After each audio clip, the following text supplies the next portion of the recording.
Today we will discuss question number 16. Suppose the amplitude of a simple pendulum having a bob of mass m is theta naught. Find the tension in the string when the bob is its extreme position. तो question number 16 में जो दिया गया है उसमें एक simple pendulum है और उसका एक बॉब है जिसका मास m है. अब ये बॉब क्या कर रहा है, पेंडुलम जो है लेफ़्ट और राइट दोनों तरफ एक्सट्रीम पोजीशन पर मूवमेंट कर रहा है, यानी एक प्रकार का ये ऑसिलेशन कर रहा है. एक्सट्रीम पोजीशन कब होगी? जब यहाँ पर वेलोसिटी ज़ीरो हो जाएगी तो उसको एक्सट्रीम पोजीशन बोलेंगे. तो जाहिर सी बात है कि जब यहाँ पर वेलोसिटी ज़ीरो है तो यहाँ पर वेलोसिटी हमारी क्या होगी, मैक्सिमम होगी, और यहाँ भी एक्सट्रीम पोजीशन होगी. तो इसको A मान लेते हैं पॉइंट, इसको B मान लेते हैं और इस पॉइंट को P मान लेते हैं. अब जब ये हमारा इस पोजीशन पर होगा तो इस पर वेट कहाँ काम करेगा, नीचे की तरफ.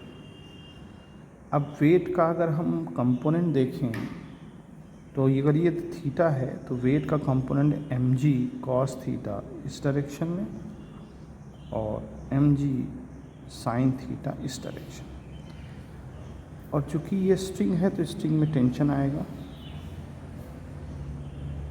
तो टेंशन से जब mg cos थीटा माइनस होगा तब हमको नेसेसरी सेंट्रीपिटल फोर्स मिलेगा, क्योंकि देखा जाए अल्टीमेटली तो ये सर्कुलर मोशन के ही फॉर्म में है. अगर इसको हम छोड़ दें तो ये ऐसे मूव करेगा. तो इस पोजीशन में अगर देखें तो t minus mg cos theta जब करेंगे तो आपको सेंट्रीपिटल फोर्स मिलेगा. अब यहाँ t की value mv² plus mg cos theta. Question में बोला गया है कि थीटा की वैल्यू थीटा नॉट है और eight extreme position velocity zero है. यहाँ पर जब आएगा तो इसकी वेलोसिटी ज़ीरो हो जाएगी, तभी ये वापस लौटेगा. तो इस एक्सट्रीम पोजीशन पे जब वेलोसिटी ज़ीरो हो जाएगी तो टी की वैल्यू यहाँ पर zero plus mg cos theta naught. अब ये थीटा नॉट हो गया. यहाँ पर टेंशन कितना आ जाएगा, mg cos थीटा नॉट. यही टेंशन हमको पता करना था. अब अगर देखें यहाँ पर तो यहाँ पर एक्सेलरेशन अगर हम देखें तो एक्सेलरेशन आपका सेंट्रीपिटल एक्सेलरेशन क्या हो जाएगा, v²/r. चूँकि v ज़ीरो है तो सेंट्रीपिटल एक्सेलरेशन यहाँ पर इस पोजीशन पर ज़ीरो होगा, इस पोजीशन पर. बट टेंजेंशियल एक्सेलरेशन होगा, और वो टेंजेंशियल एक्सेलरेशन क्या होगा,